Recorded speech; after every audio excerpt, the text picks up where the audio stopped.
ayusin natin mga sari, no? Kabago-bago mga sari. Tapos yung tunog niya ay wale, mahina. So yan, so tinanggal ko na mga sari. Yan, yung mga foam niya, dito yan nakalagay.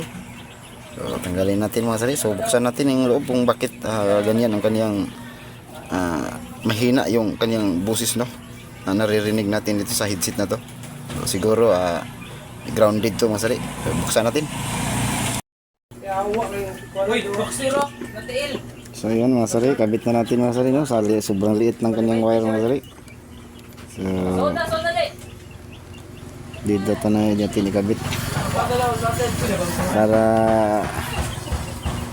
lilinaw yung kanyang tunog mga sari, kasi parang microphone yung kanyang tunog mga sari, no?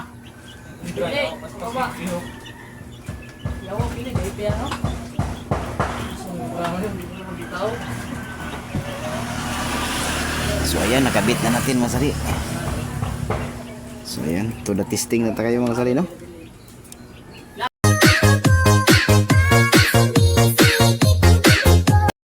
Okay na siya mga sari, no? So pinatugtog natin. So hindi natin pinahaba pa kasi baka makapiright tayo sa music mga sari, no? So maraming salamat. So hanggang dito na lang, paki-like, paki-comment, paki-share. Ayan, bye bye.